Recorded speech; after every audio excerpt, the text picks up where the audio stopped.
Welcome to Daily Wisdom, Walking the Path with the Buddha, a podcast shared by David Roylance.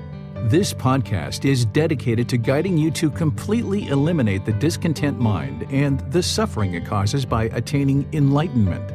Learn and practice the teachings of Gotama Buddha that will guide you to fully attain a peaceful, calm, serene, and content mind with joy. To support this podcast, visit patreon.com/support Buddha or visit buddhadailywisdom.com, where you will discover a full range of courses, retreats, and online learning resources to assist you on the path to enlightenment. Now, here's our teacher to share more. Volume 11 today, which is titled Realms of Existence. We're in chapters 141 through 148. And then next week, we're going to be moving into Volume 12, chapters 1 through 10. So today we've got 8 chapters to learn and investigate, and you're welcome to ask any and all questions that you like, whether you're on Facebook, YouTube, or Zoom. You can ask questions as we go in our study group, or those of you guys in Zoom, you can electronically raise your hand and ask any questions that you like. The way that we do our program here is that what students will sometimes do is read these chapters before class and or after class, because what you have is you have the words of the Buddha, you have a reference back to the original source text of the Pali Canon, and you have words from me to help you reflect on what it is that the Buddha has taught in this particular discourse, and then teaching you how to integrate it into your life and gain benefit from what it is that the Buddha is actually teaching you. I'm kind of like the tour guide, kind of helping you to be able to see what it is that the Buddha is actually teaching you, because sometimes these teachings are connected to other teachings that you might not have explored, and you need to learn how all these teachings kind of plug in together. So what we do in this class is I invite people in Zoom, if you would like to read a chapter or more than one, you're welcome to read a chapter. If not, then I'll read the chapter. Then after someone reads the chapter, I will share some teachings on that particular chapter, and then open up to any and all questions that you guys have related to the chapter that we're discussing. This is a program that students will oftentimes move into after they have studied some of the foundational teachings and some of our other programs.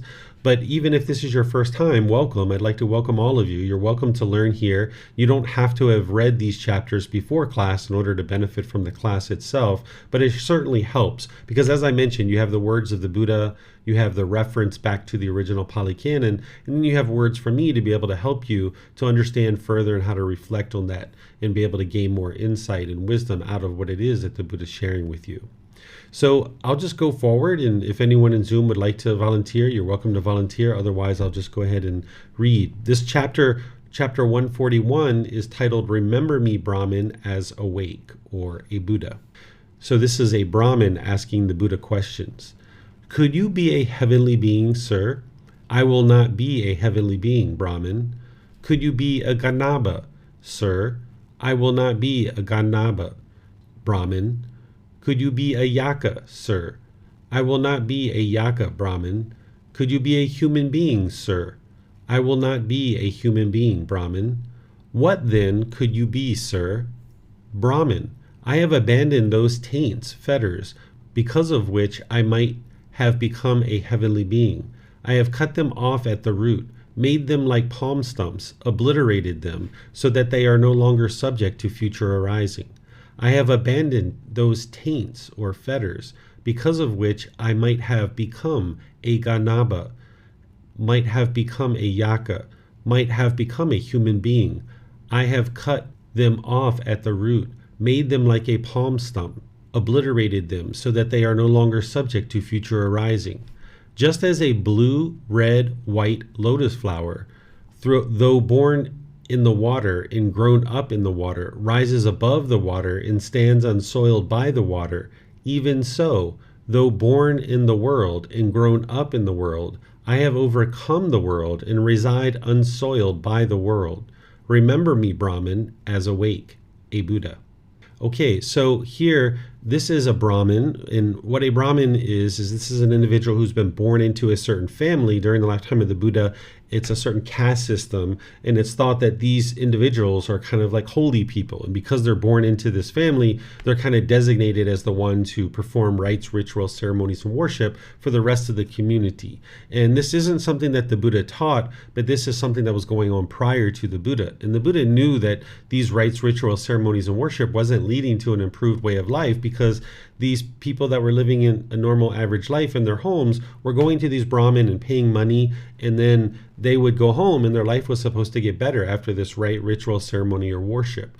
And the Buddha knows that it's not rite, ritual, ceremonies, and worship that improves your life. It's gaining wisdom and training your mind. That's what awakens you to enlightenment, where the mind's peaceful, calm, serene, and content with joy, no longer experiencing any discontent feelings. But here, this Brahmin priest is coming to the Buddha, because we would consider a Brahmin nowadays probably like a Hindu priest or something like that.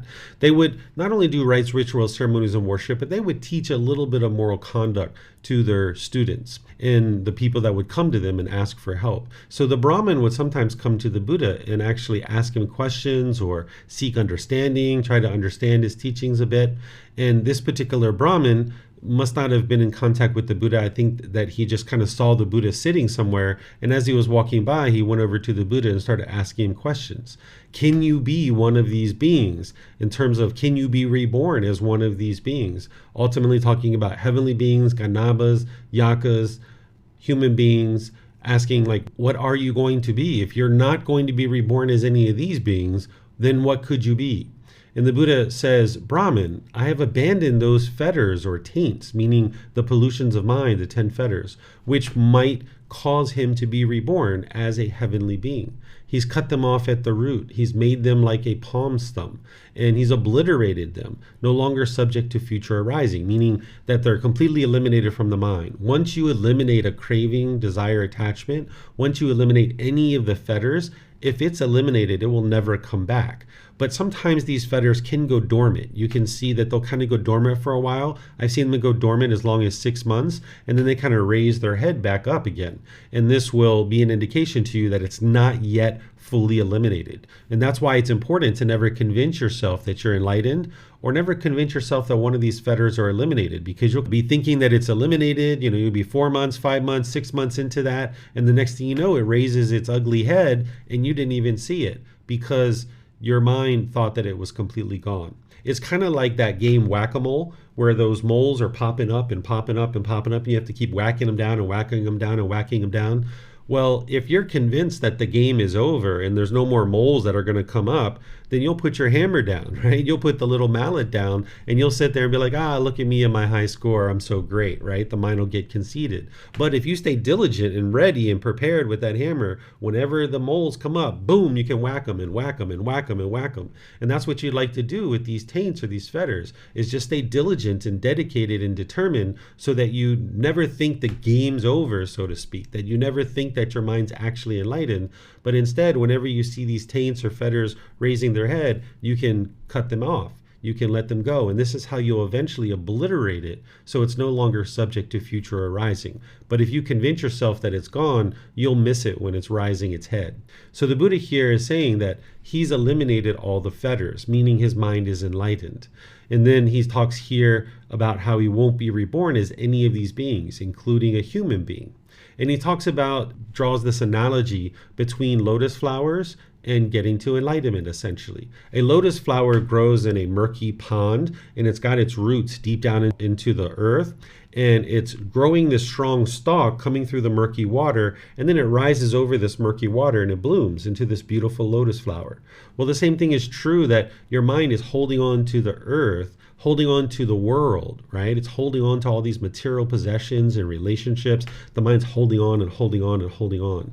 That's like the roots holding on to the earth. Then you need to grow this strong stalk, or this strong life practice. You need to develop your meditation practice, your Eightfold Path, all the other teachings. Grow this strong stalk, moving through the murky water, moving through the murkiness of the world, because the world is going to be very murky. It's got killing and stealing, sexual misconduct, lying, intoxicants. It's got all kinds of unwholesome speech and unwise speech, people around you are going to be doing so many unwholesome things perhaps, and you need to be able to understand, okay, that's what they're choosing to do, but you're not going to choose to do that. You're not going to conform to what other people are doing, because if you just conform to what society's doing, you'll stay in the darkness with everybody else. You're trying to rise above this murkiness of the world, this murky water, and bloom like a lotus flower. And that's what the Buddha is saying here, is though he was born into the world and he grew up in the world, he's overcome the world and he resides unsoiled by it,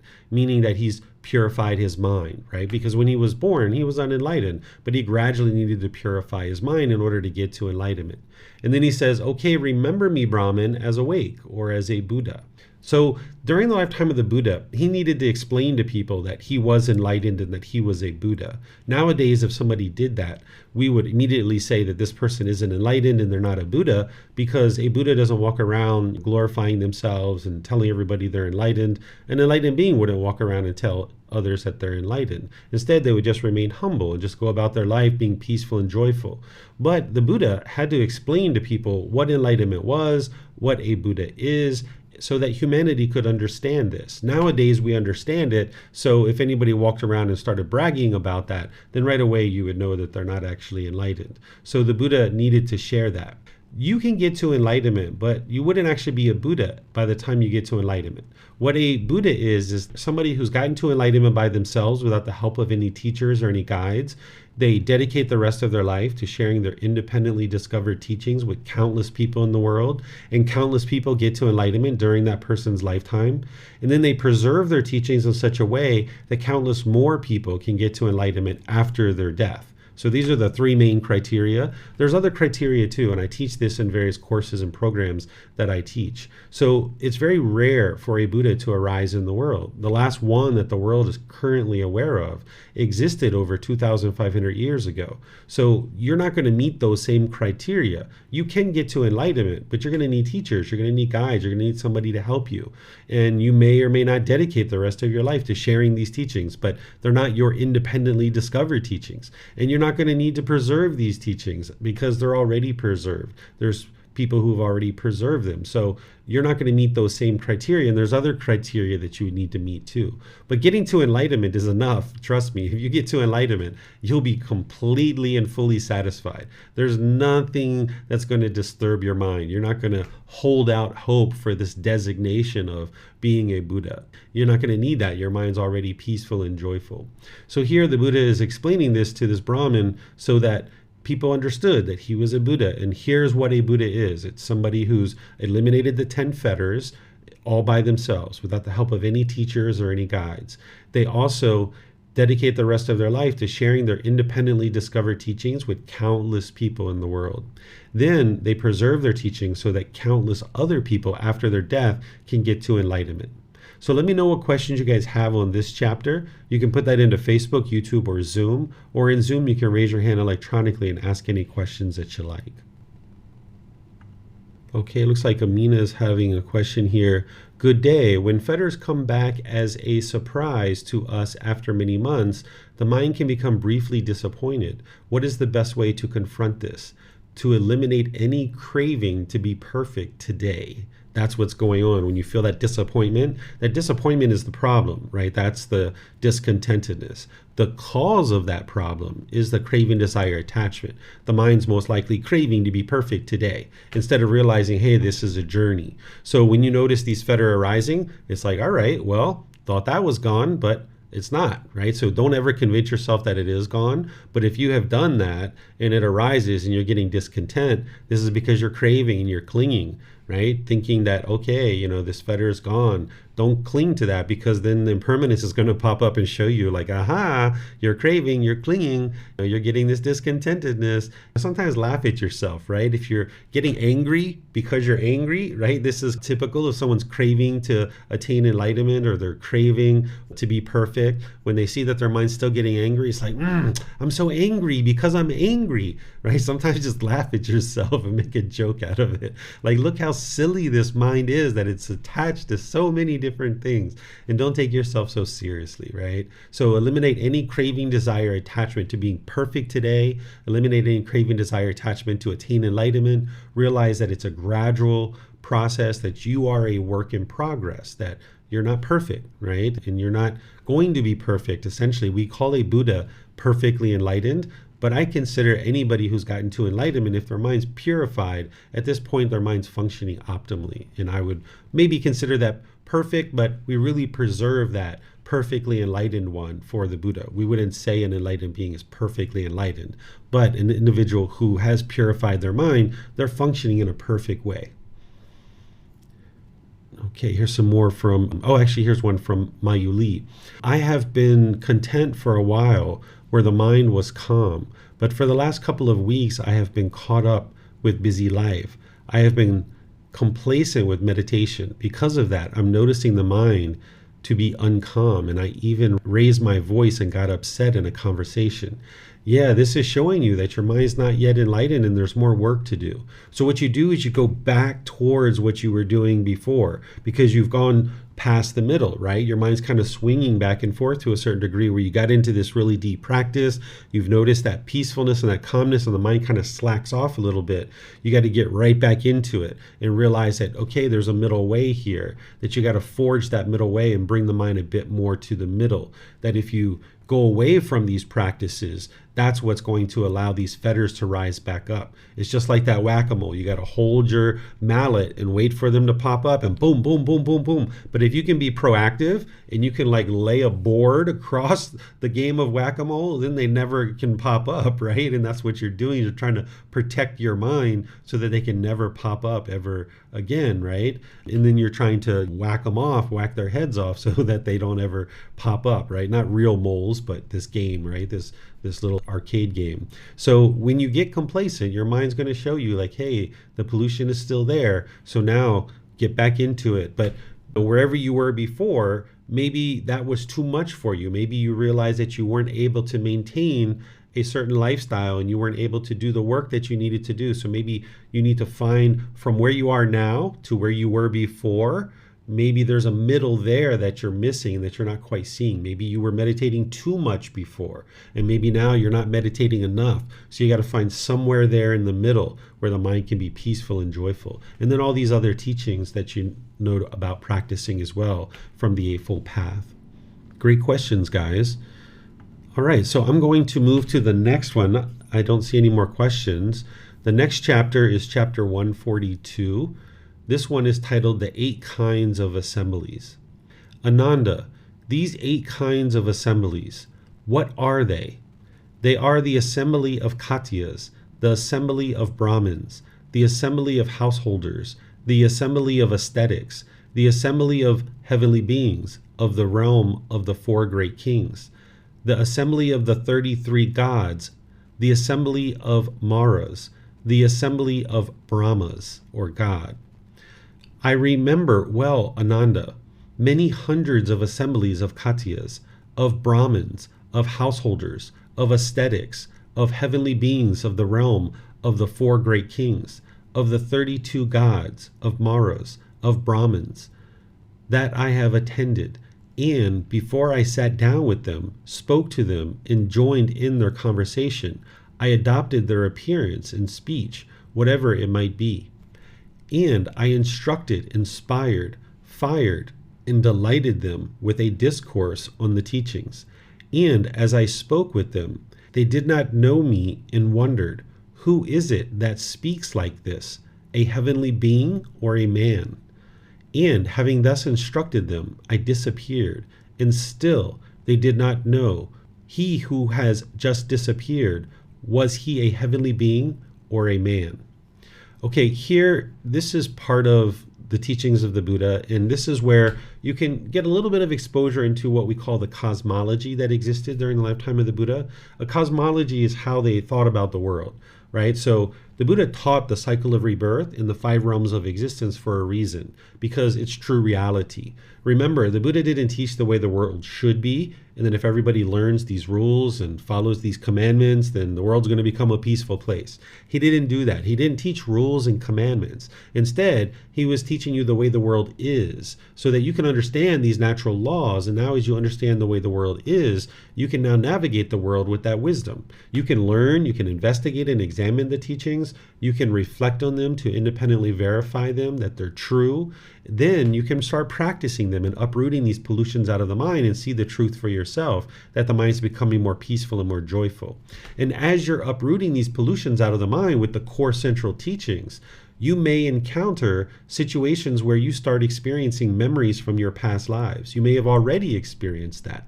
And if you didn't understand the cycle of rebirth and you've been previous beings in the past and you started experiencing these memories from the past, this could really shake you up. So it's important to know the way the world is.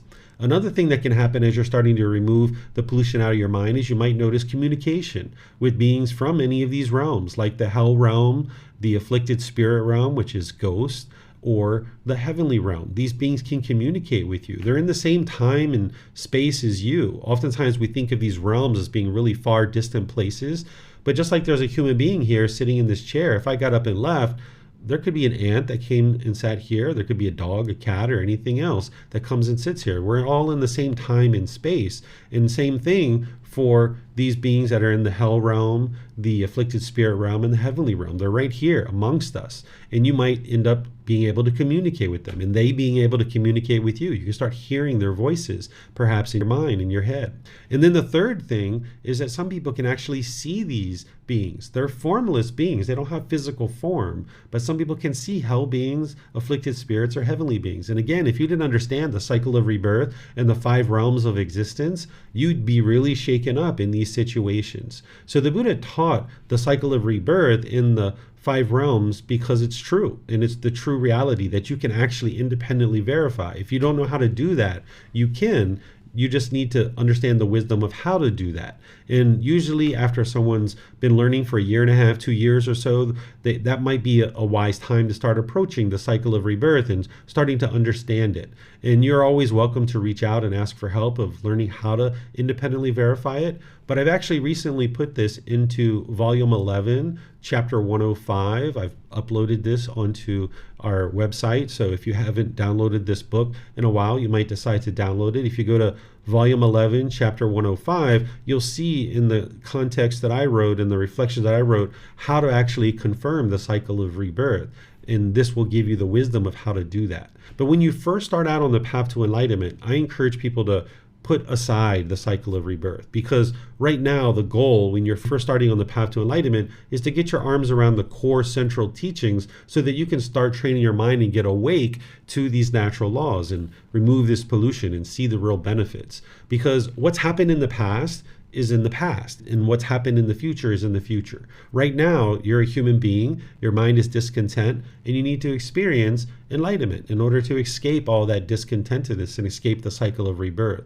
Well, if you put the cycle of rebirth in front of you learning all the core central teachings, now you've got this big thing to deal with and look at without having penetrated into the Four Noble Truths, the Eightfold Path, the 5 precepts, meditation training, and all these other things. So I encourage you to focus on those things first, and then when you get to it, then you might decide to confirm the cycle of rebirth. And that's why I put it in volume 11, chapter 105, because by that point, someone's probably been studying with me for about 2 years by the time they get to that point in the book series that I've shared. Out of the 13 volumes, it's in volume 11, chapter 105.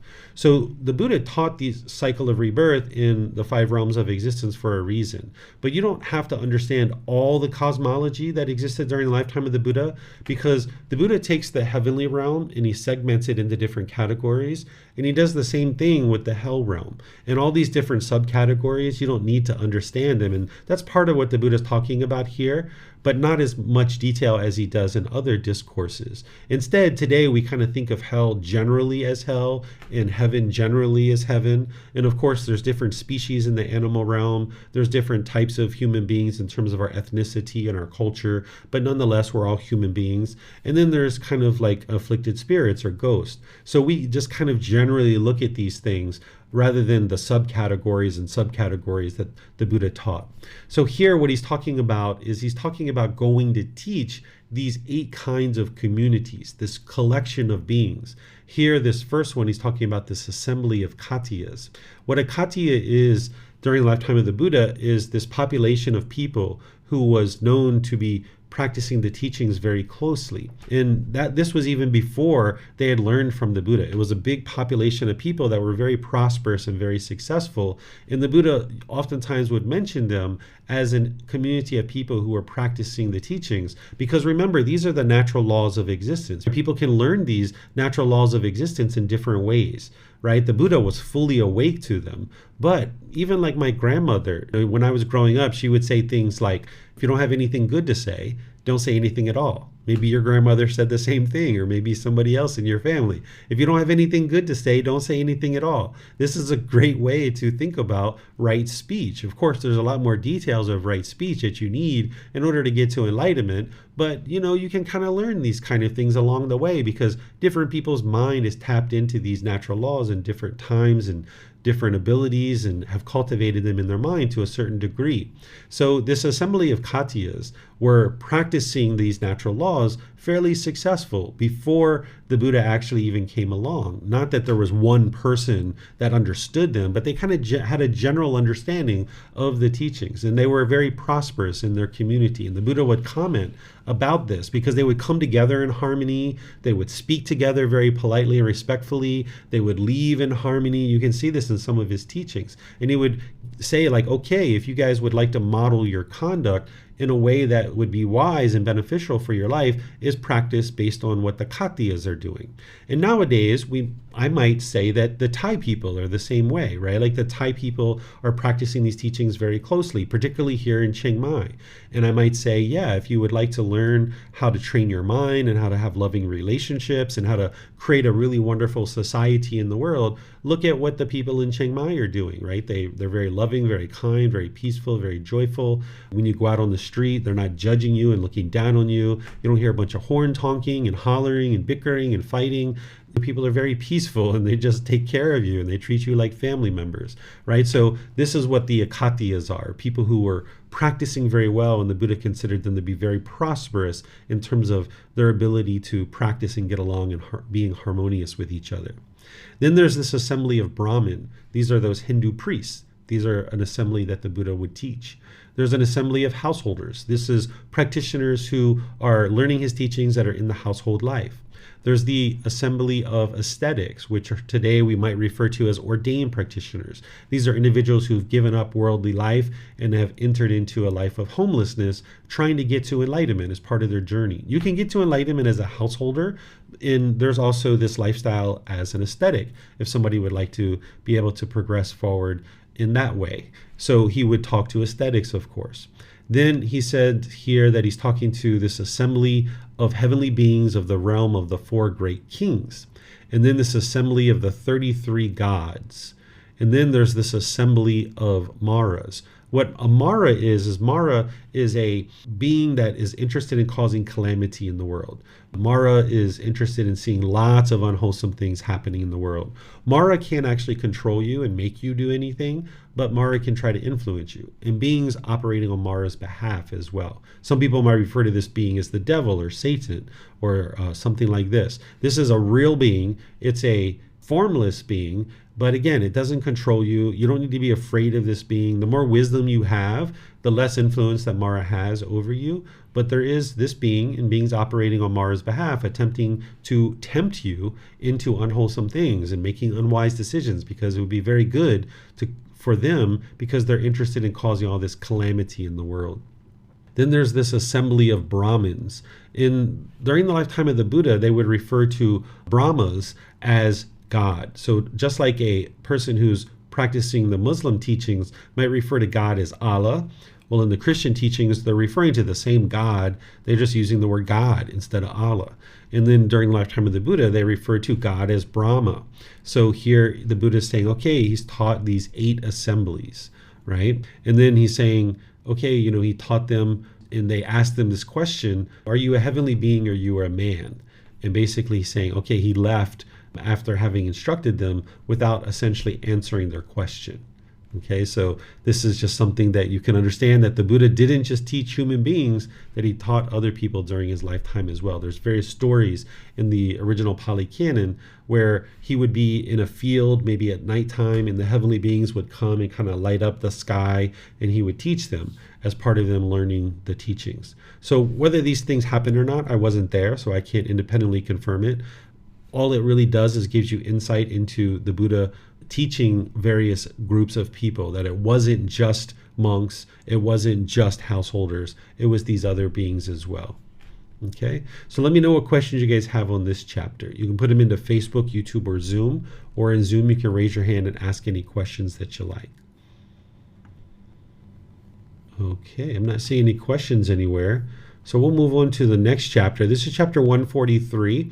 I'm not going to read this chapter because it's very long, but I encourage you to do so.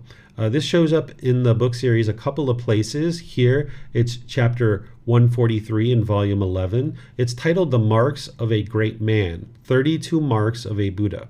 What this discourse is about is the students had asked the Buddha about his physical appearance and why he looked the way that he did. Not that he looked odd or strange or anything, but they considered him to be very handsome during his lifetime. And they were curious how he acquired these various attributes and characteristics of his physical appearance. So the Buddha actually walks through piece by piece of every aspect of his physical appearance and explains what that is and how he acquired it based on certain things that he did in previous lives and certain qualities that he was practicing. And where this helps you is that it helps you to see the wholesome qualities that you would actually like to practice, because he talks about these various things that he did in the past that led to this improved physical appearance. And not that you're looking to have a certain different physical appearance, that's not the goal, but you can glean insight into these wholesome qualities by reading this. So you might decide to read this and then learn from it so that you can see what leads to certain things. And again, not that you're aspiring to look a certain way, but it does help you to extrapolate certain wholesome qualities and wise things that you would be able to practice in order to experience improved aspects of life. So you can see here it's very long. So you can read that at your own pace and at your own time, and then you can read what I've written as well, and then let me know what questions you guys have. And then on chapter 141, or actually let me pause here. If there's anybody who's read this chapter before class, if you have questions on it, let me know what those are before I move on to the next chapter. Okay, I'm not seeing any questions coming in anywhere. If you guys have any and I've moved on, just feel free to put those in and then I'll come back and answer them. So this is chapter 144. This one is titled Benefits for One's Confidence in the Tathagata. 1,000 times the world in which the sun and moon revolve and light up the quarters with their brightness is called a 1,000-fold minor world system. In that 1,000-fold world system, there are 1,000 moons, 1,000 suns, 1,000 Sonora king of mountains, 1,000 Jambudvapas, 1,000 whatever this other word is, and 1,000 of these other things and all these things that I can't pronounce. There's all these different things that he's describing. Essentially what he's describing is a universe. He's describing a particular universe. He's talking about heavenly beings, that exciting creation, 1,000 heavenly beings who control what is created by others, and 1,000 Brahma worlds. So he's talking about these different universes, and he's describing it in the way that he understands it at that time. A world that is 1,000 times 1,000-fold minor world system is called 1,000 to the second power middling world system. A world that is 1,000 times 1,000 to the second power middling world system is called 1,000 to the third power great world system. Ananda, the Tathagata, can convey his voice as far as he wants in 1,000 to the third power great world system. But in what way, Venerable Sir, can the Tathagata convey his voice as far as he wants in 1,000 to the third power great world system? Here, Ananda, the Tathagata fills with his radiance 1,000 to the third power great world system. When those beings perceive that light, then the Tathagata projects his voice and makes them hear its sound. It is in such a way, Ananda, that the Tathagata can convey his voice as far as he wants in 1,000 to the third power great world system. When this was said, the Venerable Ananda said to the perfectly enlightened one, "It is my good fortune. I am very fortunate that my teacher is so powerful and mighty." When this was said, the Venerable Udaya said to the Venerable Ananda, "What is it to you, friend Ananda, that your teacher is so powerful and mighty?" When this was said, the perfectly enlightened one said to the Venerable Udaya, "Do not say so, Udaya. Do not say so, Udaya.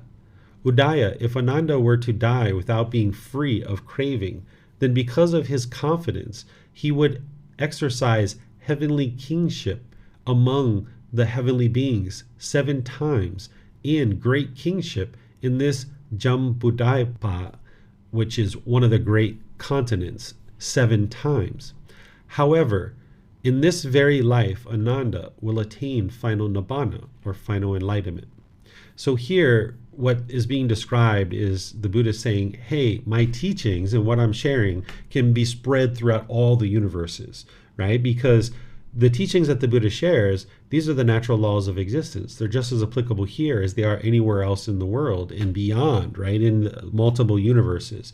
And the Buddha is saying, hey, that his teachings can be conveyed, far and wide, right? And then eventually Ananda, which is one of his closest students, who was attached to the Buddha actually, was like, hey, wow, I'm so fortunate that my teacher is so mighty and powerful that these teachings can be spread all throughout the world. And this other student's like, hey, well, what is it to you? Because that sounds like a little bit of conceit, right? That maybe this person's so conceited about their teacher, this other student's like, hey, what is it to you that your teacher is so mighty and powerful?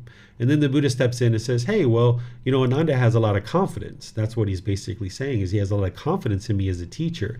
And if he were to die without being free of craving, meaning if he were to die unenlightened, then because of his confidence, he would be reborn into this heavenly realm 7 times, right? And that's not the ultimate goal of the teachings of the Buddha, but he's saying, okay, this is what would have occurred due to his confidence. But then what the Buddha says is, that Ananda is actually going to attain enlightenment in this life, in his last life. And this is actually what occurred. After the Buddha died, Ananda attains enlightenment about 3 months later after the Buddha died. It's pretty clear from the discourses that Ananda was attached to the Buddha, and he had been with the Buddha for 45 years, from pretty much the time that the Buddha started teaching all the way toward the end of his life. Ananda was still there by his side. And when the Buddha was announcing about 3 months before his death that he was going to die, Ananda was begging and pleading with him not to die. And this is an indication that his mind was attached to the Buddha because he didn't understand impermanence. And of course, the Buddha needs to die. So Ananda, after having had the Buddha die, about 3 months later, he eliminated his attachment, and that's when he actually attains enlightenment. Sometimes certain attachments, particularly to like your parents or grandparents, you can't really eliminate them. It's very difficult until they actually die. And when you die, this will help you to sever the attachment. As long as they're alive, sometimes it's very challenging for an individual to eliminate their attachment. It doesn't mean you shouldn't work on it. There's definitely things that you can do to eliminate your attachment to somebody while they're alive, right? Whether your mother, your father, or other people are alive, you're going to need to learn how to eliminate attachment to people who are alive, because you're not interested in being the last person alive and everybody else in the world's dead and then you attain enlightenment. That would be unwise. You're going to need to learn how to eliminate attachment to the people who are currently alive. But just share with you that there's some people in your life that you might notice that you have difficulties eliminating your attachment to until they actually die. But there are certain activity and certain tools and techniques that you can employ that'll help you eliminate those attachments before someone actually dies. And I teach an entire class on this. It's called How to Eliminate Attachment to Those Who Are Closest to You. So you could go to our YouTube channel and search for that, and you'll be able to see a class that I teach. It's about an 1.5 hour class where I just focus on the tools and techniques to eliminate attachment to the people who are closest to you, because these are oftentimes some of the most deeply held attachments and the hardest ones to let go of. So I dedicated an entire class period to this, and I teach this about 4 or 5 5 times a year, and I record it. So you can see it on our podcast, you can see it on our YouTube channel and Facebook and all these different places, because it's challenging to write about those things, and I don't have it in any particular book anywhere. So I teach it as part of a class, and then I preserve it that way so that you can learn how to eliminate it. So Ananda ultimately eliminates his attachment to the Buddha after he dies. And Ananda is actually credited with helping to have preserved the teachings of the Buddha in the way that he did, because if it wasn't for Ananda, we wouldn't actually potentially even know these teachings. Of course, it was the Buddha who was sharing the teachings and taught them how to recite the teachings so that they could commit them to memory. But Ananda was credited with having the most clear and crisp memory of what the Buddha actually said, word for word for word for word. By the time you get to enlightenment, you will not forget the wisdom that it took you to be able to get to enlightenment. You will have learned it, you would have reflected on it, you would be practicing it, you would be embodying that wisdom. You would be practicing it day in and day out with ease by the time you get to enlightenment. So by the time you get to enlightenment, you'll never forget the wisdom that it took you to get to enlightenment. But in terms of enlightened beings, Ananda was with the Buddha so closely, and his memory was so crisp and clear that he was able to recount a lot of what the Buddha was teaching word for word for word for word. So because Ananda was so clear, he was invited to this Buddhist council. About 3 months after the death of the Buddha, 500 of the enlightened beings got together. There was countless enlightened beings that existed by the time the Buddha died, but 500 of them got together, and they were planning to document the teachings and figure out how to ensure that these teachings continue now that the Buddha had died. So Ananda was the one who was really credited with having documented these teachings, but it was these other enlightened beings helping as well. So this is why many of the discourses that you see will reference Ananda, because Ananda is the one who was credited and kind of put a lot of effort and energy into preserving the teachings through written form. The technology to write things down, it existed in China during the lifetime of the Buddha, but it didn't exist in the region of the world where the Buddha was. So that's why it was an oral tradition. The language that the Buddha spoke, it didn't even have a script at that time because there was no technology to write things down, so they hadn't even invented a script yet. So by the time the Buddha died, the technology to write things down had made its way to that part of the world, and they were starting to be able to write things down and capture it. And that's what they did shortly after the death of the Buddha. So let me know what questions you guys have on this chapter before we move off to the next one. Again, you can put that into Facebook, YouTube, or Zoom. Or in Zoom, you can raise your hand and ask any questions that you like. Okay, I'm not seeing any questions anywhere. So we'll move to the next chapter, which is chapter 145. This one is titled Recipient and the Fruit of Such Gift. Here, Ananda, by giving a gift to an animal, the offering may be predicted to repay 100-fold. By giving a gift to an unwholesome, ordinary person, the offering may be predicted to repay 1,000-fold. By giving a gift to a virtuous, practicing moral conduct, ordinary person, the offering may be predicted to repay 100,000-fold. By giving a gift to one outside the community who is free from craving for sensual pleasures, the offering may be predicted to repay 100,000 times 100-fold. By giving a gift to one who has entered upon the way to the realization of the fruit of stream entry, the offering may be predicted to repay incalculably, immeasurably. What then should be said about giving a gift to a stream enterer? What should be said about giving a gift to one who has entered upon the way to the realization of the fruit of once returning, to a once returner, to one who has entered upon the way to the realization of the fruit of non-returner, to a non-returner, to one who has entered upon the way to the realization of the fruit of arahantship, to an arahant, to a Pakya Buddha? What should be said about giving a gift to a Tathagata, accomplished and fully perfectly enlightened? There are 7 kinds of offerings made to the community, Ananda. One gives a gift to a community of both male and female ordained practitioners, headed by the Buddha. This is the first kind of offering made to the community. One gives a gift to the community of both male and female ordained practitioners. After the Tathagata has attained final nibbana, final enlightenment, this is the second kind of offering made to the community. One gives a gift to the community of male ordained practitioners. This is the third kind of offering made to the community. One gives a gift to the community of female ordained practitioners. This is the fourth kind of offering made to the community. One gives a gift saying, "Appoint so many male and female ordained practitioners for me from the community."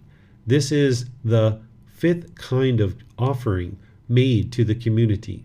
One gives a gift saying, "Appoint so many male ordained practitioners for me from the community." This is the sixth kind of offering made to the community.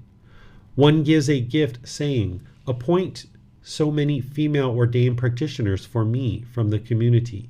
This is the seventh kind of offering made to the community. In future times, Ananda, there will be members of the clan who are yellow necks, immoral, of unwholesome character. People will give gifts to those unwholesome persons for the sake of the community.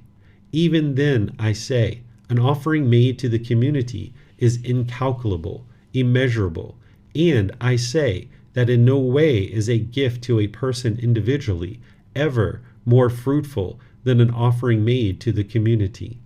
There are, Ananda, 4 kinds of purifications of offerings. What 4? There is the offering that is purified by the donor, not by the recipient. There is the offering that is purified by the recipient, not by the donor. There is the offering that is purified neither by the donor nor by the recipient. There is the offering that is purified by both the donor and by the recipient. And how is the offering purified by the donor, not by the recipient? Here, the donor is virtuous, practicing moral conduct, of wholesome character, and the recipient is immoral, of unwholesome character. Thus, the offering is purified by the donor, not by the recipient. And how is the offering purified by the recipient, not by the donor? Here, the donor is immoral, of unwholesome character, and the recipient is virtuous, of wholesome character. Thus, the offering is purified by the recipient, not by the donor. And how is the offering purified neither by the donor nor by the recipient? Here, the donor is immoral, of unwholesome character, and the recipient is immoral, of unwholesome character. Thus, the offering is purified neither by the donor nor by the recipient. And how is the offering purified both by the donor and by the recipient? Here, the donor is virtuous, of wholesome character, and the recipient is virtuous, of wholesome character. Thus, the offering is purified both by the donor and by the recipient. These are the 4 kinds of purifications of offering. That is what the perfectly enlightened one said. When the fortunate one had said that, the teacher said further, "When a virtuous person to an unwholesome person gives, with trusting heart, a gift righteously obtained, placing confidence that the fruit of action is great, the donor's virtue purifies the offering. When an unwholesome person to a virtuous person gives, with untrusting heart, a gift unrighteously obtained, nor places confidence that the fruit of action is great, the recipient's virtue purifies the offering. When an unwholesome person to an unwholesome person gives, with untrusting heart, a gift unrighteously obtained, nor places confidence that the fruit of action is great, neither's virtue purifies the offering. When a virtuous person to a virtuous person gives, with trusting heart, a gift righteously obtained, placing confidence that the fruit of action is great, that gift, I say, will come to full fruition. When a passionless person to a passionless person gives, with trusting heart, a gift righteously obtained, placing confidence that the fruit of action is great, that gift, I say, is the best of worldly gifts. Okay, so here the Buddha is talking about generosity a bit, talking about how to purify the offering. In volume 13, when we get to that book, is all about generosity. Generosity, while it's volume 13 of the book series, it's actually highly important. Without generosity, you wouldn't be able to get to enlightenment. You're going to need to be able to give and share without any expectation of anything in return. This trains your mind to let go. It eliminates craving, desire, attachment. You need breathing mindfulness meditation and other teachings, but generosity is just one thing of many teachings that you'll need to practice in order to train your mind to let go. Because when you have craving, desire, attachment in the mind will tend to hold on very tightly. But when you're practicing generosity, it trains the mind to let go. So you're going to need to practice generosity in multiple directions, whether it's your friends, your family, your coworkers, your neighbors, different people around you. You're going to need to practice generosity from the middle way, sharing your time, your effort, your energy, and your resources more than is strictly required in any given situation, without any expectation of anything in return. You can practice generosity even with people you don't know. When you're walking into a store and you notice someone's behind you, you can hold the door for them. But just be careful that you don't have an expectation, because if you have an expectation, you're setting yourself up for discontentedness. If you stand there at the door expecting a thank you and they don't say thank you, you'll be frustrated, you'll be agitated, and you're causing that, not them. Right? That's the mind's expectation. So you need to practice generosity without any expectation of anything in return. Just understand that your generosity is enhancing the quality of your mind, and you're practicing it because it's a wise decision, not because you want anything from anybody at all. And the Buddha teaches you to make offerings to individuals that would be helpful and beneficial, that would bring full benefit to this offering, to this gift. And he goes through this particular list of things where first he's saying, okay, if you make an offering to an animal, it will repay 100-fold. There's some benefit there, right? Because you're still practicing generosity. Then he talks about making this offering to an unwholesome person, or to a wholesome person, or to someone who's outside the community, meaning outside of his community of practitioners. And then he says, okay, all of those things are beneficial, but making an offering to somebody who's one of the 8 individuals, this is called one of the 8 individuals.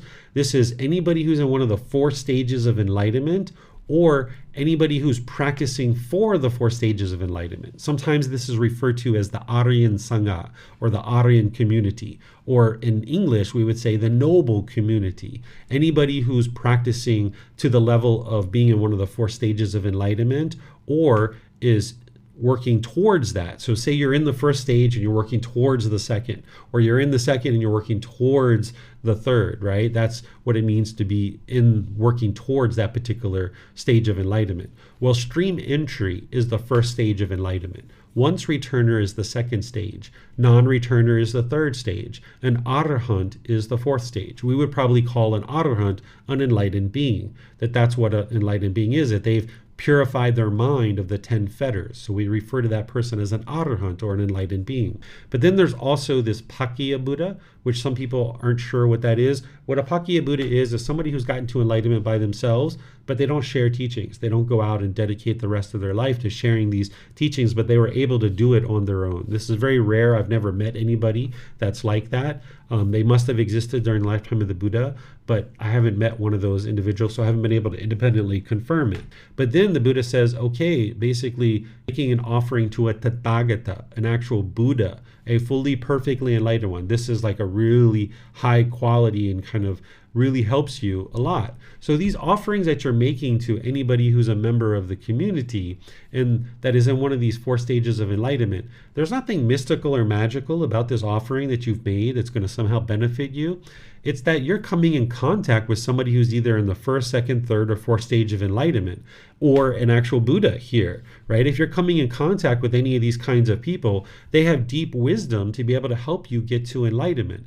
And by coming in contact with them in order to be able to practice generosity and make an offering, that is highly beneficial for you, because now you can ask them questions and gain wisdom of what they did in order to get to the 1st, 2nd, 3rd, or 4th stage of enlightenment. Or if you live during the lifetime of a Buddha, that would be ideal to be making offerings to a Buddha, because if you're coming in contact with the Buddha, you have a very high likelihood of being able to actually attain enlightenment. So practicing generosity is an important aspect of your practice, and you wouldn't be able to get to enlightenment without doing that.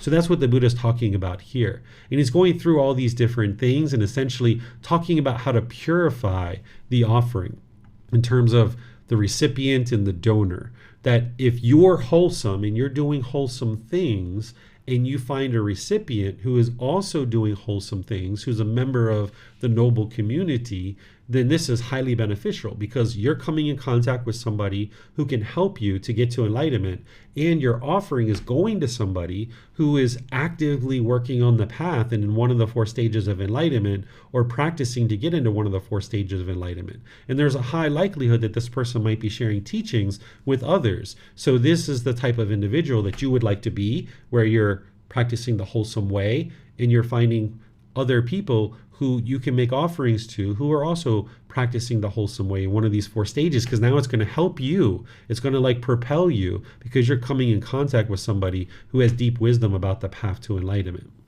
And ultimately, as the Buddha goes through and describes this, he gets down here where he says, when a passionless person to a passionless person gives with a trusting heart a gift righteously obtained. What he's talking about here when he says passionless person is he's talking about a person without craving, desire, attachment. Sometimes you might have been taught that passion is a good quality, right? Like sometimes when we're talking about getting together with a boyfriend or girlfriend, you might think that, oh, I got so much passion for this person, or they have so much passion for you.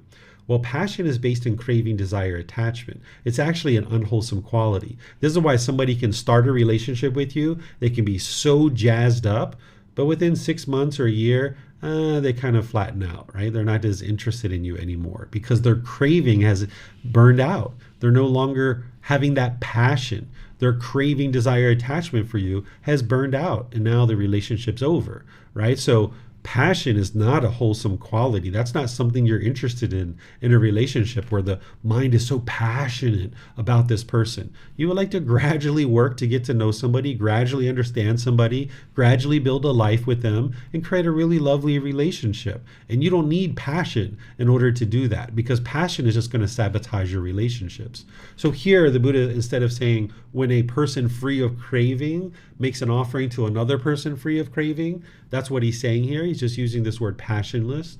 He's saying placing confidence that the fruit of action is great.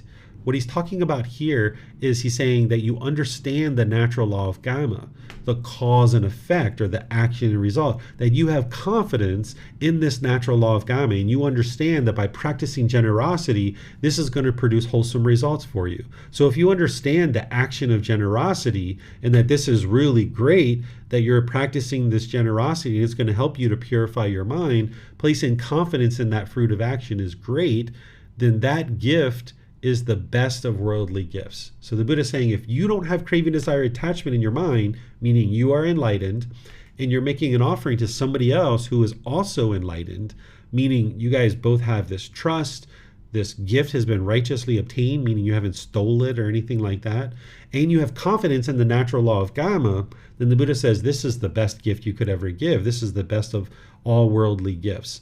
So this is what he's sharing. And he's going through all the different iterations of this to ultimately bring you to the point that he's actually making here. So let me know what questions you guys have here. This is the teaching about generosity that's in this particular book, because it's leading into the next book in the book series, which is volume 13. This one's titled Recipient in the Fruit of Such Gift. Okay, it looks like Amina has a question here.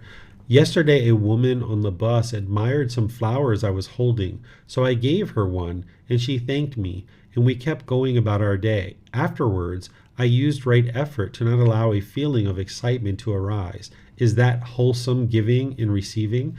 Yes, that would be wise, right? Any kind of generosity, even to an animal, is helpful. It's benefiting you, right? The Buddha is kind of showing you the higher level of generosity. And it's not that you should only give offerings to one particular type of person, but it's just kind of showing you the increased ability for this gift to produce benefit. So in your situation, this is beneficial, right? And as you're Noticing any kind of excitement, a conditioned, pleasant feeling arising? Yeah, apply right effort and cut that off whenever it comes up, whether it's while you're giving or before you're giving or after you're giving, at any time.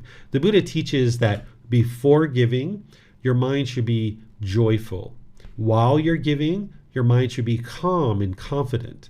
And then after giving, your mind should still be joyful.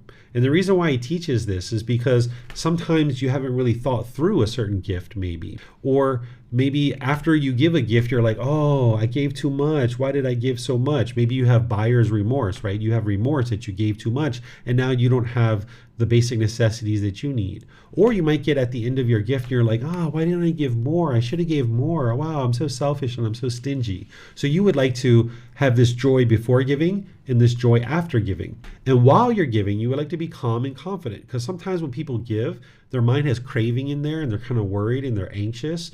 And you would like to be calm and confident when you're giving your gift to anybody, including a teacher or an ordained practitioner or anybody like that. Or even like here on the bus, you would like to just be calm and confident when you're giving the gift. So what you're talking about, Amina, is wise, but the Buddha is just saying that giving a gift to a member of the community, someone who's in one of these 4 stages of enlightenment, is going to produce much more benefit because you're coming in contact with that person to be able to gain teachings and understanding. But from what I know about your life, you're practicing generosity in all these different ways. So it's not that you should only practice generosity with the noble community, but just understand that those gifts are going to bring much more benefit, because if you're supporting an individual who's sharing the teachings into the world, now the teachings can reach a wider and wider audience and the world can become a more harmonious place. Whereas if you were, say, just making an offering to an animal, okay, you're keeping that animal alive. It's producing benefit that you're eliminating craving, desire, attachment in your mind, but it's not helping other people get to enlightenment. Same thing when the Buddha talks about making an offering to an unwholesome person. Say someone who's using drugs or alcohol, or not that we're judging this person, looking down on them, but this is what would be kind of unwise conduct. If you make an offering to one of those people, you're still practicing generosity. It's beneficial for you, but it's not actually producing any other benefit in terms of helping other people, right? So the Buddha is just showing you this increased level of benefit, because as you're supporting people who are in one of those 4 stages of enlightenment or an actual Buddha, those individuals are helping others to be able to learn and practice these teachings, and the teachings can be shared far and wide. And then more and more people getting to enlightenment, the world would become a more peaceful and harmonious place to live. Okay, so I'm not seeing any other questions, so I'm going to move on to chapter 146. Here, this one is titled The Rare Appearance of 5 Treasures. I can't pronounce this student's name, so I'll just say, student, the appearance of 5 treasures is rare in the world. What 5? 1. The appearance of a Tathagata, an Arahant, a perfectly enlightened one, is rare in the world. 2. A person who can teach the teachings and discipline proclaimed by a Tathagata is rare in the world. 3. When the teachings and discipline proclaimed by a Tathagata has been taught, a person who can understand it is rare in the world. 4. When the teachings and discipline proclaimed by a Tathagata has been taught, a person who can understand it and practice it in accordance with the teachings is rare in the world. 5. A grateful and thankful person is rare in the world. Student, the appearance of these 5 treasures is rare in the world. So here the Buddha is explaining how rare it is for a Buddha to arise in the world. So if you ever hear somebody that says everybody is a Buddha, that's not what the Buddha said, right? The Buddha is saying it's extremely rare. The last one that the world's currently aware of existed over 2,500 years ago. And I shared with you at the beginning of the class the 3 criteria of what makes a Buddha, is they get to enlightenment by themselves without the help of any teachers or any guides. They dedicate the rest of their life to sharing their independently discovered teachings, helping countless people get to enlightenment during their lifetime. Then they preserve their teachings in such a way that countless more people get to enlightenment after their death. And there's other criteria too that I teach and that you can read in the books and content that I share. This is very rare. The last one that the world knows about currently is over 2,500 years ago, Gotama Buddha, the person who you're studying these teachings from. And then he says, okay, once a Buddha arises in the world, a person who can teach the teachings and discipline proclaimed by a Tathagata is very rare for somebody to be able to teach. And you spend time going around the world, it's very rare to find somebody who's actually sharing the original teachings of the Buddha. Mostly what you see in Buddhist temples and various Buddhist centers is you see a lot of rites, rituals, ceremonies, and worship going on around the world. And this isn't what the Buddha actually taught. Even though that's being attributed to the Buddha, he didn't actually teach those things. Then he says, okay, once the teachings and discipline proclaimed by a Tathagata has been taught, a person who can understand it is rare, because it takes a certain amount of time and effort and energy to investigate the teachings and really understand what they actually are. It's very rare. This is why sometimes you can see like a retreat might start on the first day with like 30, 40, 50 people. And as time goes on in the retreat, it goes down and down and down and down and down, right? Or you can see some of these programs that I teach, there can be a lot of people. And when people realize how much effort is involved, they might not understand the teachings and it gradually goes down. Instead of reaching out and asking for help and staying dedicated and diligent, you will see that there's kind of this slow building of people who are really dedicated to learning and practicing the teachings. So it's very rare for someone to understand the teachings that the Buddha has taught. Once the teachings and discipline proclaimed by a Tathagata has been taught, and a person who can understand it, then it's very rare for them to practice in accordance with those teachings. Because there's plenty of people who might understand the teachings of the Buddha to a certain degree, but whether they're practicing them or not is a whole nother story. So the Buddha is saying, okay, that's very rare in the world, right? So that's why you don't see a massive number of enlightened beings in the world, but that's something we're working on to improve. But then lastly, the Buddha says a grateful and thankful person in the world is rare too. So this is why when you stand there and hold the door, practicing generosity, you shouldn't hold out hope that someone's going to be thankful or grateful, because it's very rare in the world that somebody's like that, right? Even when you make an offering to somebody, it's very rare that somebody might say thank you or share appreciation. So don't even have that expectation either. So the Buddha here is sharing 5 things that are very rare in the world. This is called the 5 treasures, because if these 5 things exist, it's like, wow, the world is such a better place. Right? So let me know what questions you guys have here. Okay, I'm not seeing any questions anywhere. Let me just check these other places. Okay, I'm not seeing any questions. So we'll move on to the next chapter. The next one is chapter 147. This one's titled A Helpful Person. That is so, Ananda, that is so. When one person, owing to another, has gone for refuge to the Buddha, the teachings in the community, I say that it is not easy for the former to repay the latter by paying homage, respect to him, rising up for him, according him respectful salutation and polite services, and by providing robes, alms food, resting places, and medicinal supplies.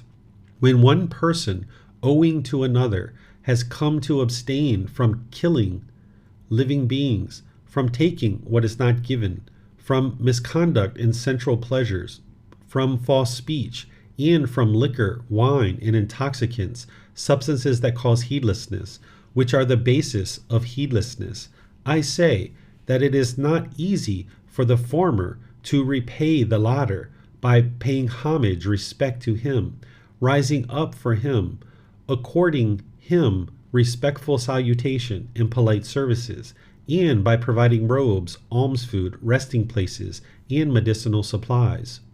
When one person, owing to another, has come to possess unwavering confidence in the Buddha, the teachings, and the community, and to possess the virtues praised by noble ones, I say that it is not easy for the former to repay the latter by paying homage, respect to him, rising up for him, according him respectful salutation and polite services, and by providing robes, alms food, resting places, and medicinal supplies.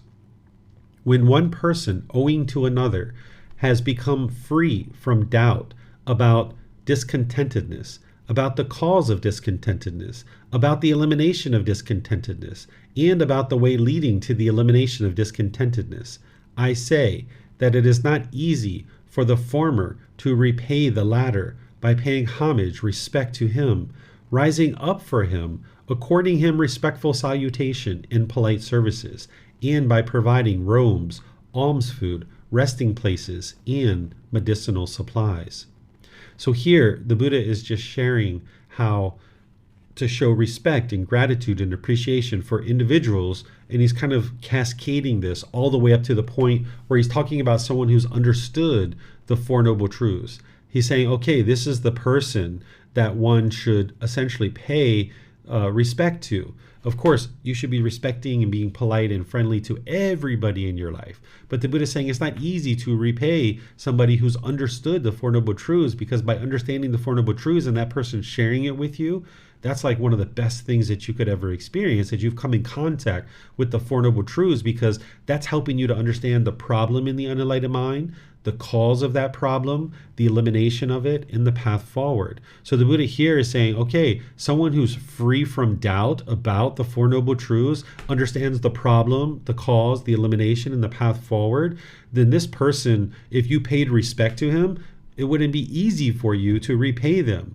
Even providing them with robes, alms food, resting places, and medicinal supplies, and all these different things. The Buddha is saying it's not easy to repay this person. So I encourage you to show respect and politeness and kindness and friendliness to everybody and anybody in your life. You might find that to be challenging and difficult right now, depending on how much pollution or how much discontentedness your mind has.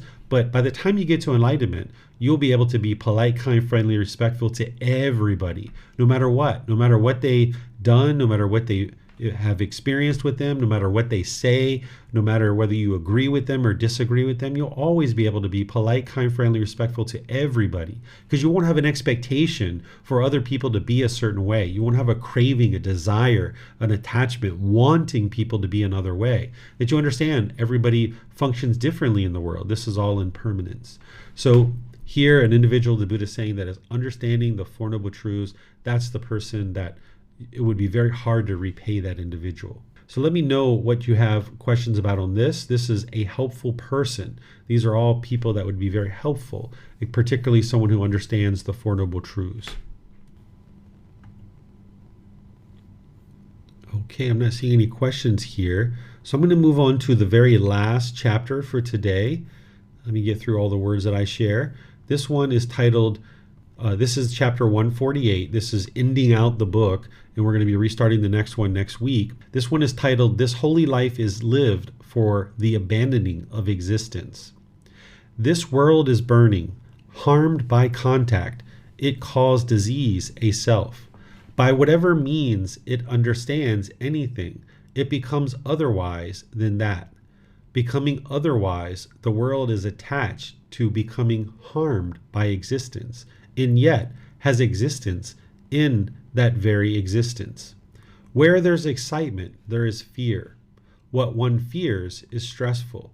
This holy life is lived for the abandoning of existence. Whatever ascetics or Brahmins say that liberation from existence is by means of existence, all of them are not released from existence, I say. And whatever ascetics or Brahmins say that escape from existence is by means of non-existence, all of them have not escaped from existence, I say. For this stress comes into play in dependence on every gain of material possessions. With the ending of every craving, desire, there's no stress coming into play. Look at this world. Beings afflicted with thick ignorance, unknowing of true reality, are unreleased from passion for what has come to be. All levels of existence anywhere, in any way, are impermanent, stressful, subject to change. Seeing this as it's come to be, with right wisdom, one abandons craving for existence and does not have excitement in non-existence. For the total ending of craving comes fading and elimination without remainder, liberation, enlightenment. For the monk who is liberated through lack of craving desire, there's no further existence. He has conquered Mara, won the battle, having gone beyond existences such. Okay, so let me help you understand what the Buddha is doing here. This is actually a discourse that the Buddha delivered shortly after having come out of meditation. He kind of went off and meditated. I think it was like for a week or something like that. And he comes back from that period of time where he was consistently meditating. And he comes back to his students and he delivers this discourse. He says, the world is burning. Essentially, if you understand the craving, anger, and ignorance, the three poisons or the three unwholesome roots, also referred to as the three fires, these are burning in the world. That the unenlightened beings all throughout the world, their mind is ablaze. Their mind is on fire with craving, anger, and ignorance. And if you've studied those in our foundational programs, and you understand what those things are, and that's hindering an individual from experiencing enlightenment. So when you understand craving, anger, and ignorance, and you look out at the world, you'll see the world's on fire. The world's burning, right? But you don't have to be having despair or disappointment or frustration or stress because of that. But the Buddha is just making an observation that, yeah, the world's burning. He's saying the world is harmed by contact, meaning when you're experiencing contact through the six sense bases, you're experiencing these painful feelings and you're experiencing this harm in the mind, this discontentedness, because your mind isn't liberated yet in the unenlightened state. He says it caused disease a self, meaning that personal existence view, that very first fetter, he's saying that's a disease. And oftentimes people talk about the Buddha like a doctor because there's certain symptoms that you experience in the mind, and then there's a certain prescription that he gives, which is the antidote that remedies these symptoms that you experience. There are certain symptoms that you experience as part of the mind being polluted with the 10 fetters. Then the Buddha says, okay, understanding these things, and then he's saying, becoming otherwise, the world is attached to becoming harmed by existence, and yet has existence in that very existence. What he's saying is that individuals don't really like being in the world, and they're feeling all miserable, and they're feeling this grief, but yet they still hold on to the world, and they still have this excitement in the world. They still want to be in the world. They're still attached to it, but yet they complain about how miserable the world is. Right? This is just because the mind's unenlightened. Once you get to enlightenment, the world is wonderful, right? It's great living in the world with an enlightened mind, but in the unenlightened state, you can feel quite miserable and sorrowful. And that's what he's explaining. He's saying, yet people experience this harm by being in existence, but yet they're so excited to be in existence, right? And he's saying, where there's excitement, there's fear. Because if you're excited, say you're excited you got a brand new mobile phone, well, then you're going to be afraid that you're going to lose it, or someone's going to steal it, or it's going to break, right? Or say you're so excited because you got a bunch of money at work you've got to raise, well, now you're going to be afraid that someone's going to steal it. Or say you're so excited you got a brand new house, now you're going to be afraid that someone might break in. Or you're so excited you got a brand new car, again, you're excited you're going to be fearful that someone's going to damage it, right? So where there's fear, now there's stress. These are things that you can independently verify, right? The Buddha is teaching you so you can independently verify this. That now you're afraid of your car getting scratched because you were so excited about this new car. You were afraid that someone's going to scratch it. And now you feel all this stress and you feel like you got to park really far away from the store so nobody scratches your car, right? This is where you can see what the mind's doing. The Buddha is speaking the truth here. This holy life is lived for the abandoning of existence. He's saying, okay, if you're on this path to enlightenment, the ultimate goal is to escape the cycle of rebirth. That's what he's sharing. Whatever ascetic or Brahmin say that liberation from existence is by means of existence, all of them are not released from existence. What he's saying is if there's any teachers that say that getting to enlightenment and getting liberation from this world and the cycle of rebirth is by means of coming back into the world again, and that's what you should do, he's saying those people aren't released from the cycle of rebirth. Sometimes people misunderstand this. They think that the Buddha taught to keep coming back into the world over and over again and helping other people get to enlightenment. This isn't actually true. And here you can see the words of the Buddha here and in other places where he's saying, hey, if you think that coming back into the world is a way to get liberated from the world, you're not actually experiencing enlightenment. You don't understand, and you're not released from the cycle of rebirth. Then he says, whatever ascetic or Brahmin say that escape from existence is by means of non-existence, all of them have not escaped from existence, I say. So sometimes what you hear people talk about related to the teachings of the Buddha, which isn't true, is they say if you get to enlightenment, then you no longer exist anymore after that. The Buddha never said that. And you can see that here, that the Buddha didn't teach existence, but he didn't also teach non-existence either. By the time you get to enlightenment, you're content and joyful in the present moment. He didn't teach to crave existence or crave non-existence either. So if anybody's teaching that by the time you get to enlightenment, you won't exist anymore, the Buddha is saying they haven't gotten to enlightenment themselves. They haven't escaped the cycle of rebirth. He says, for this stress comes into play in dependence on every gain of material possessions. So he's saying as you're gaining more and more material possessions, this is producing more and more stress in your mind because there's more and more for you to hold on to. And as you're holding on and clinging to these material possessions, your stress is going up and up and up because you have more craving and clinging in the mind. He says, with the ending of craving and desire, there's no stress coming into play. Meaning if you eliminate all your craving, desire, attachment, you'll eliminate all discontentedness in your mind. That's how you get rid of the discontent feelings, is eliminate craving, desire, attachment. Now he says, look at this world.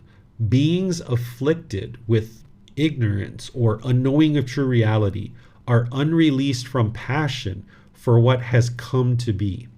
This word ignorance is a word that we're using to translate the words of the Buddha. Nowadays, this word ignorance is more of a derogatory word, or people degrade or diminish others. This isn't the way that a Buddha speaks, but I still use this word ignorance because that'll help you understand what other people are sharing if you ever come across any other teachings from anyone else.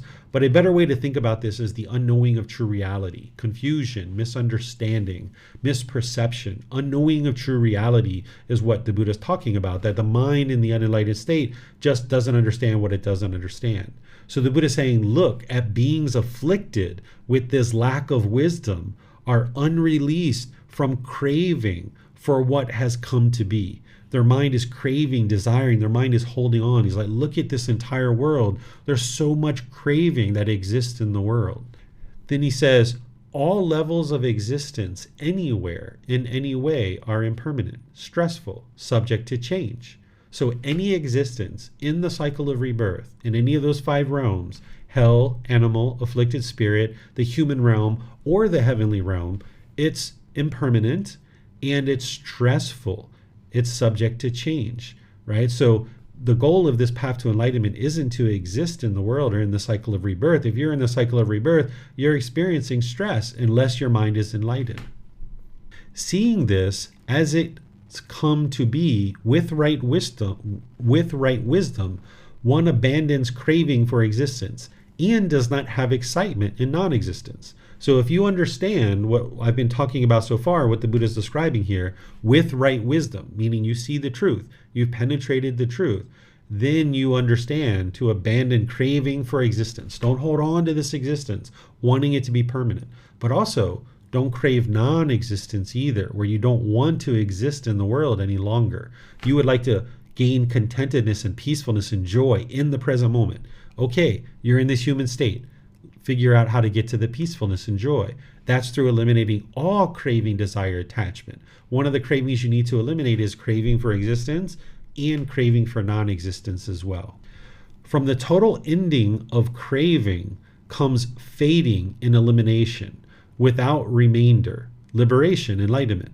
So here he's saying, okay, the way to get to liberation, freedom from strong feelings, the peace and joy of the enlightened mental state, is the complete ending of craving, desire, attachment. When you eliminate it without remainder, meaning there's not even just a residual amount, even just a little bit of craving in there, a little bit of clinging, your mind's going to still experience some ickiness.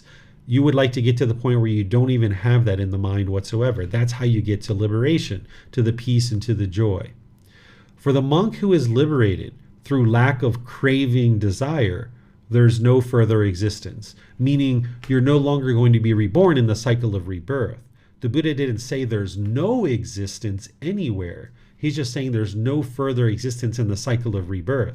That's different than non-existence. Non-existence means there's nothing anywhere. He's saying there's no existence in the cycle of rebirth. There's no more being reborn into hell, animal realm, afflicted spirit, the human realm, or the heavenly realm. But he doesn't declare what comes next after you get to enlightenment.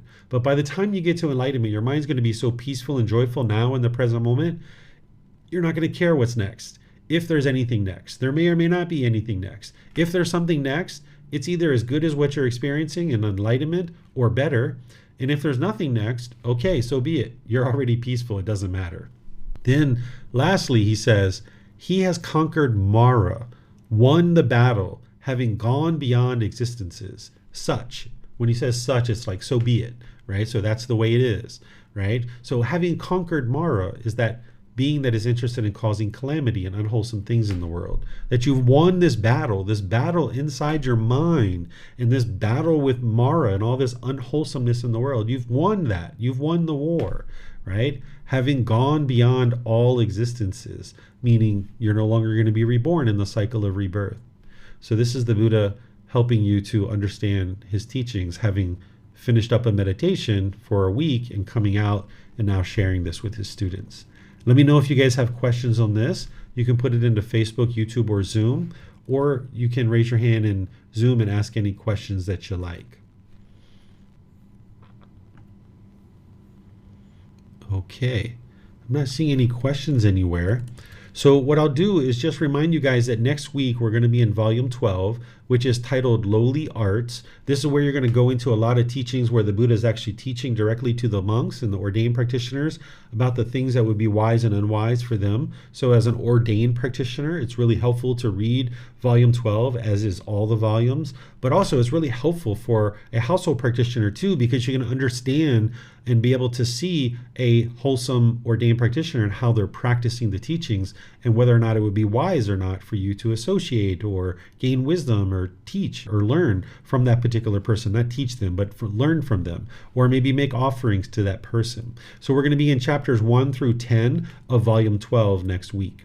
And then tomorrow in the group learning program, I'm going to be sharing the moral conduct section of the Eightfold Path. We're going deeply into right speech, right action, and right livelihood. Some people think of these things as rules and commandments, but that's not the way that the Buddha taught it. Instead, he's helping you to understand the natural law of Gama, of cause and effect, or action and result. So by learning about the moral conduct and shutting down all your unwise and unwholesome moral conduct, this will drastically improve what you're experiencing in life. When the Buddha would teach, he would help students learn right view, which is the Four Noble Truths, something that I taught last week. And then right away, he would encourage you to be able to shut down all your unwholesome moral conduct by making wise decisions around your speech or actions and your livelihood. This is going to drastically improve the results that you experience in life. Because if you're putting out harm through your speech, actions, and livelihood, then that harm is just going to keep coming back to you. So I'm going to use the original words of the Buddha. I'm going to teach in a more traditional method where you can learn and deeply go into right speech, right action, and right livelihood. And then on Wednesday, I'm going to be in the third part of a 4-part series where I'm teaching breathing mindfulness meditation. So perhaps you might decide to join any of those classes. And on Sunday, on Wednesday, on Saturday, I'm teaching at 9 a.m. Thai time and at 9 p.m. So I'm teaching at 9 a.m. at the temple here in Chiang Mai, or at 9 p.m. from here at home. So thank you all for joining and deciding today is a day that you'd like to learn the teachings of the Buddha. Perhaps I'll see you guys in a future class. Have a very lovely and wonderful rest of your day. We'll see you next time. Sawadee krap. Thank you for listening to this podcast. To provide support for this podcast, visit patreon.com/support Buddha. To access more teachings, visit buddhadailywisdom.com. There, you will discover a full range of courses, retreats, and online resources to assist you on the path to enlightenment. Remember to establish a daily, consistent meditation practice, along with learning and practicing these teachings. A well-developed meditation practice is the foundation in which to train the mind to attain enlightenment.